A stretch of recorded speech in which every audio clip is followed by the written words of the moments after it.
Every day, we see the darker side of the world around us. We witness how people can hurt others in ways that are hard to understand. It's a sad part of life, but it's something we can't ignore. As someone who dives into the world of crime, I'm here to share the most shocking stories and try to understand what drives people to do such things. I'm Michael, and today, I've got another unreal true crime story for you. The night was calm, almost too calm. Inside the grand Royal mansion, everything looked perfect. Beautiful windows, polished floors, and the kind of luxury most people could only dream of. To anyone on the outside, Mike and Susan seemed like the ideal couple living the perfect life. But behind closed doors, something terrible was about to happen. Just after midnight, a 911 call broke the silence. Mike's voice was shaky as he told the operator about a masked intruder who had broken into their home and attacked him and his wife. Police and paramedics rushed to the scene, but what they found inside wasn't what they expected. The house was a mess, blood on the floor, broken furniture, and signs of a violent struggle. But something about the scene didn't add up. There were no broken locks or smashed windows, and the security cameras seemed to have gaps in their recordings.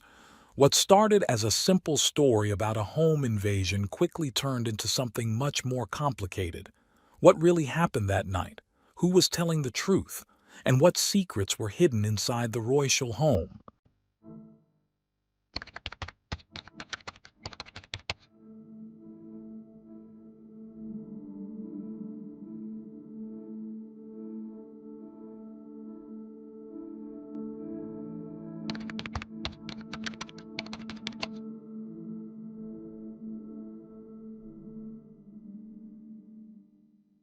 Michael Royal and his wife Susan were the picture of perfection, or so it seemed. Known for their glamorous lifestyle, the couple was often seen at exclusive restaurants and exotic resorts, radiating the aura of a flawless union. Their opulent mansion in the prestigious neighborhood of Naplesville, Florida, stood as a testament to their apparent success. With a meticulously landscaped garden, a glistening pool, and sleek, modern interiors, their home mirrored their public image. Michael, a self-made millionaire, seemed to turn everything he touched to gold, and Susan appeared to be his crowning jewel. But beyond the shimmering facade of their marriage lay hidden fractures. Before Susan, there was Dee Hoffman, Michael's first love. They met as young students at the University of Florida, where Michael was already charting his ambitious course toward a prosperous future. Their romance blossomed into a marriage that lasted 25 years. Dee often described Michael as a kind, dependable man who never raised his voice, let alone a hand. Yet, his relentless pursuit of success took its toll. Long business trips and countless hours away from home strained their relationship, culminating in a quiet divorce in 2005. Michael's life took a new turn when he met Susan, a 38-year-old nurse, through an online dating platform.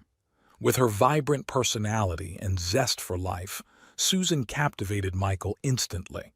Their whirlwind romance led to her moving into his home, replacing the life Dee had left behind. By August 2007, they were married, transforming the mansion into the backdrop of their new chapter together. Susan, who had left her career in hospice care to manage their household, was known for her strong-willed nature. She exerted significant influence over Michael's decisions, and her dominant personality often surfaced in the way she ran their lives. To be closer to Susan, Michael even scaled back his business ventures, purchasing a dental clinic and cutting down on travel. Despite his efforts, the tension between them grew steadily over the years. Those closest to the couple observed cracks in their relationship, particularly in Susan's interactions with Michael's daughters. Susan had an especially fraught relationship with Caroline, Michael's eldest.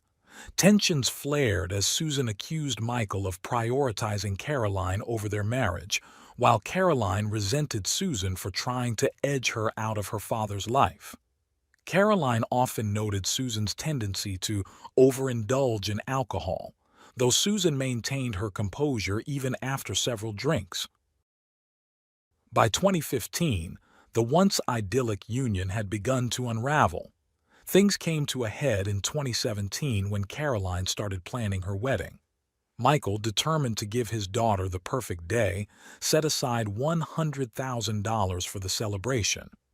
While Susan begrudgingly agreed to the expenditure, the event became a flashpoint, exposing the simmering resentment within the family. As the cost of Caroline's wedding spiraled beyond $250,000, tensions between Michael and his wife, Susan, reached a boiling point. She lashed out, throwing a phone at Michael and hitting him. Yet, to everyone's surprise, it was Susan who called the police after the altercation. Perhaps she intended to control the narrative, but things didn't unfold as she'd planned. When officers arrived at the Royal residence, they found signs of a struggle: a shattered phone on the floor, overturned furniture, and a palpable tension between the couple. Susan, emotional and frantic, provided a fragmented account of what had happened, while Michael, visibly shaken, offered his version. The officers advised Susan to leave the house temporarily, hoping to de-escalate the situation. 3 weeks after the wedding, Michael confided in Caroline about his struggles with Susan, revealing a disturbing truth.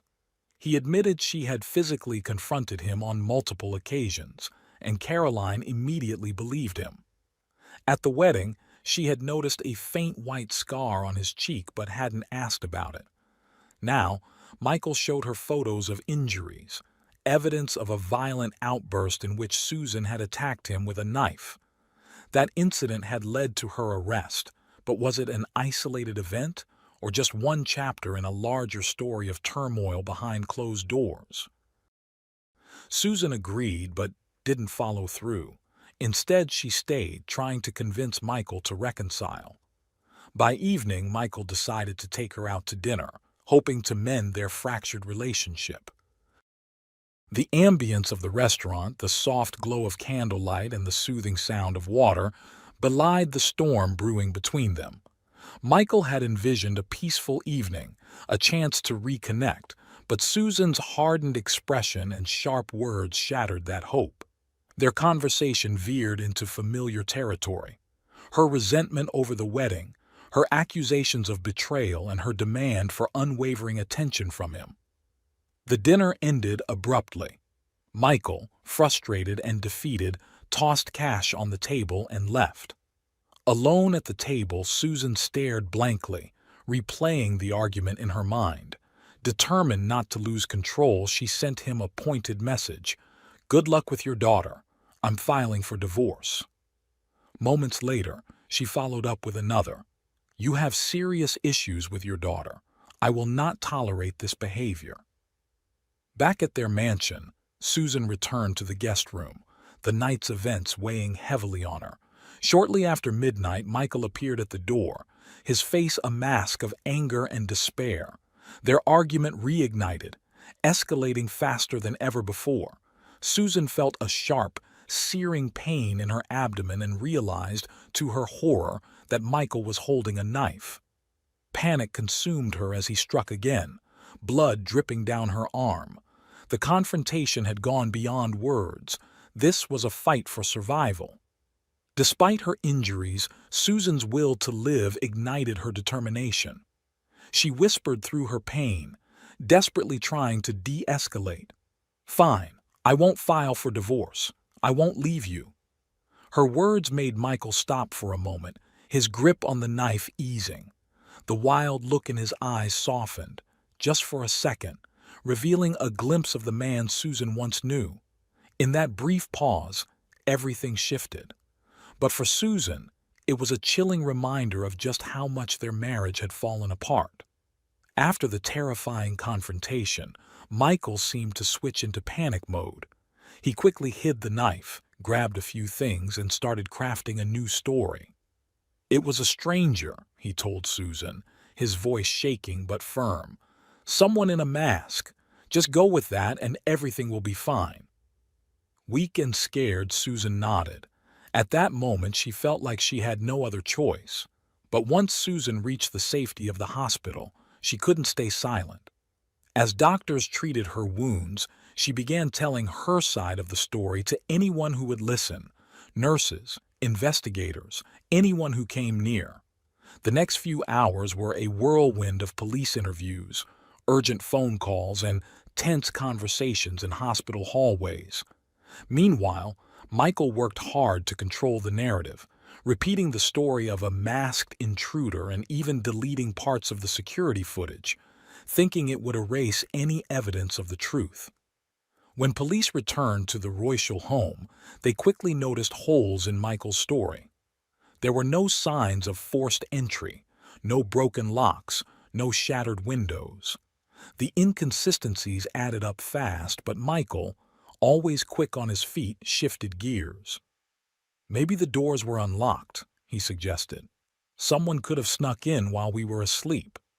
His calm and confident delivery almost made the story believable. However, investigators soon uncovered security footage from the restaurant where Michael and Susan had eaten earlier that evening. The video showed them leaving separately, clearly upset, and entering their home without speaking to each other. It didn't match Michael's claims, and suspicions grew. The case took a sharp turn when Michael was arrested. His first call was to his daughter Caroline. His voice was calm but full of urgency. "Caroline, I didn't do anything," he pleaded. "Call my lawyer. Get me out of here." Caroline, once his strongest supporter, was now faced with a heartbreaking conflict. How could she reconcile the father she loved with the man at the center of such a dark and horrifying case? News of Michael's arrest spread rapidly, shaking his social circles and leaving those who knew him in disbelief. Dee, his ex-wife of 25 years, was stunned. "Michael was always gentle, always kind," she said. "I can't believe he could be capable of this." Friends described him as a level-headed and rational man, even under pressure. But the prosecution painted a starkly different picture: a man accustomed to control who unraveled at the thought of losing it. According to the prosecution, Michael's fears of divorce and financial loss drove him to a reckless, premeditated act. They argued that Susan's potential claim to half of his assets had pushed him to the brink, leading to the violent confrontation. Michael's defense team, meanwhile, worked to frame the incident as a tragic accident. They maintained that the couple had concocted the intruder story in a moment of panic and claimed Michael had never intended to harm Susan. At his first court appearance in February, Michael shared his version of events. He admitted to the argument at the restaurant and the subsequent tension at home. He claimed that, later that night, he had gone to the guest room to reconcile with Susan, only to find her holding a knife in distress. Michael described a struggle to disarm her, during which the knife grazed her abdomen. He insisted it was an accident, not an assault. But cracks in his account were glaring. For instance, Michael claimed that after the incident, the couple sat on the bed discussing travel plans and the future as though nothing had happened. The absurdity of the claim, imagining a couple chatting about vacations while bleeding from severe wounds, strained credibility. The investigation uncovered further damning evidence. Blood wasn't just on the bed. It was smeared on the walls, the floor, and even the bathroom mirror. These grim details painted a far darker and more violent picture than Michael's claim of an accidental struggle. As the trial went on, it became clear that Michael's carefully crafted version of events was falling apart. The calm and composed image he had spent years building was crumbling, exposing a much darker side. The truth about that night remained tangled in conflicting stories, but one thing was certain: Michael's life, as he knew it, would never be the same. The tension in the courtroom grew with each new revelation, making it clear that there was more to the story. During his testimony, Michael shared a startling moment from that fateful night. He claimed that their dog jumped on the bed, distracting him just long enough for Susan to grab the knife again and cut her wrists. According to Michael, she was crying, saying she was terrified of going to jail and didn't know what to do. It was a dramatic statement, but as the trial continued, it became harder to tell where the truth ended and the lies began. Knowing the police would soon uncover fragments of the truth, Michael claimed he turned off the cameras to avoid being wrongfully accused. Minutes later, he made the call to emergency services, fabricating the story of a masked intruder. However, this hastily constructed lie quickly began to collapse under scrutiny. Investigators recovered partial surveillance footage from the house, despite Michael's attempts to delete it. The remaining clips revealed a strained atmosphere between Michael and Susan in the hours leading up to the attack, raising serious doubts about his story. Medical experts further discredited his account, confirming that Susan's wounds were deliberate and precise, consistent with an intentional attack rather than a chaotic struggle. In court, the defense portrayed Michael as a man cornered in a toxic marriage. They presented evidence of Susan's alleged hostility, including past arrests for aggressive behavior and threatening messages she had sent Michael. One text read, "You'll regret the day you crossed me." The defense also highlighted posts Michael had written on online forums, where he described his marriage as a battleground.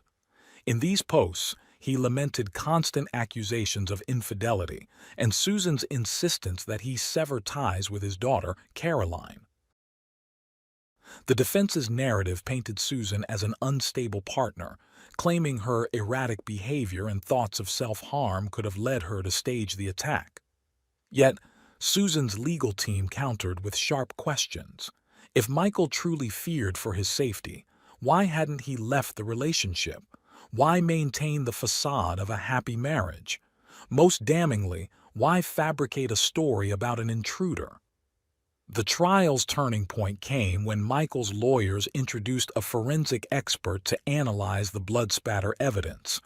The expert testified that the blood pattern suggested Susan's injuries occurred closer to 3 a.m., supporting Mike's claim that they had been inflicted just before the paramedics arrived. However, Susan insisted the attack happened around midnight, when she was asleep, and that Mike had struck first. Medical professionals testified that Susan's injuries were life-threatening and would have resulted in fatal blood loss within an hour without medical intervention. Michael's defense argued this proved his version of events, as Susan survived due to his timely call for help. Yet, this defense unraveled when the credibility of their forensic expert came under scrutiny. It was revealed that the expert had a scandalous past.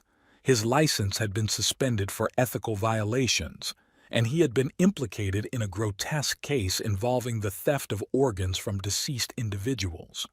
Police had discovered a macabre collection of organs, including hearts and brains, stored in his refrigerator. The shocking revelation cast doubt on his findings and devastated Michael's defense strategy. Seizing the moment, Susan's attorneys argued that the blood evidence pointed to deliberate violence, not self-inflicted wounds. They claimed Michael had restrained Susan during the attack, making it impossible for her to fight back. Demonstrating in court, Susan showed how she believed Michael had placed the knife in her hand to stage the scene, then inflicted superficial wounds on himself to bolster his intruder narrative. As the trial progressed, the courtroom became a battleground for competing truths. Susan's lawyers painted her as a survivor of calculated domestic abuse, while Michael's team portrayed him as a desperate man trapped in a destructive relationship. As the investigation unfolded, even darker revelations about Michael's life came to light. Evidence showed that Michael had long been disengaged from his marriage. Despite his claims of working to mend their relationship, He had secretly been planning a future without Susan. Records of his registration on multiple dating sites surfaced, painting a picture of a man actively seeking connections with younger women and plotting a life that didn't include his wife.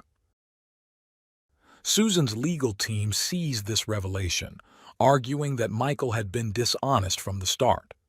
They suggested the attack might have been premeditated, a calculated attempt to remove Susan from his life without suffering the financial fallout of a divorce. Prosecutors further argued that Michael's actions, from erasing surveillance footage to concocting the intruder story, were deliberate steps to create an alibi and avoid legal and financial consequences. The trial captured the nation's attention, turning into one of the most talked-about cases in recent history. Jurors sat silently, their expressions unreadable, as they listened to testimony from lawyers, witnesses, and forensic experts. Every word was carefully considered, every detail scrutinized. When the time came to deliver a verdict, it took them just 4 hours to decide.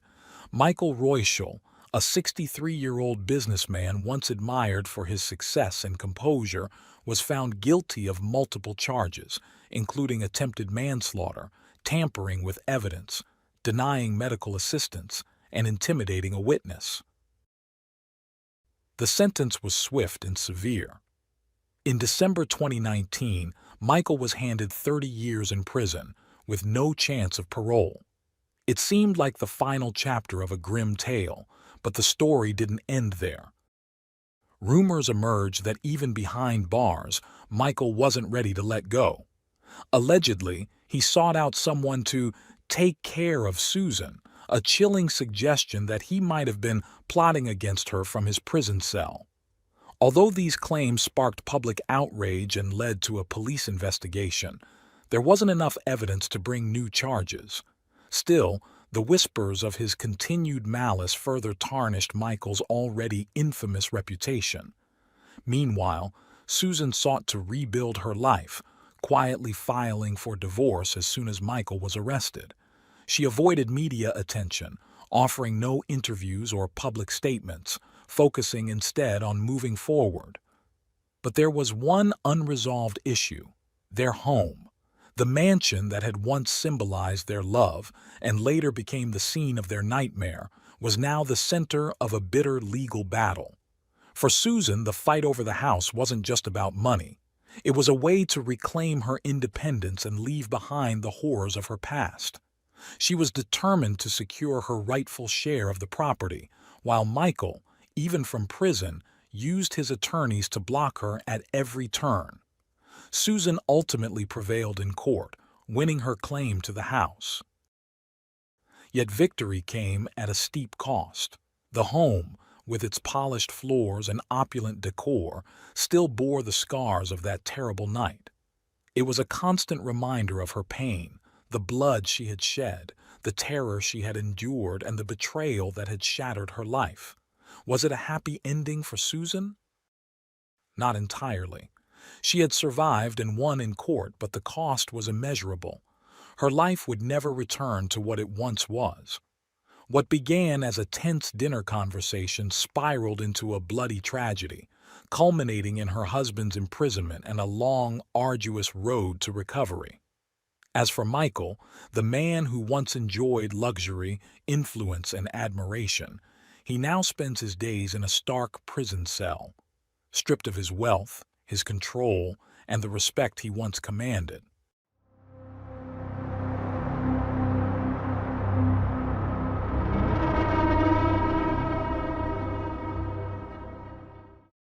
Thanks for tuning in to Unreal True Crime. If you're intrigued by mysteries from around the world, check out our new channel, Latin Crimes, where we dive into the gripping true crime stories of Latin America. Don't miss out. Subscribe now for more thrilling investigations.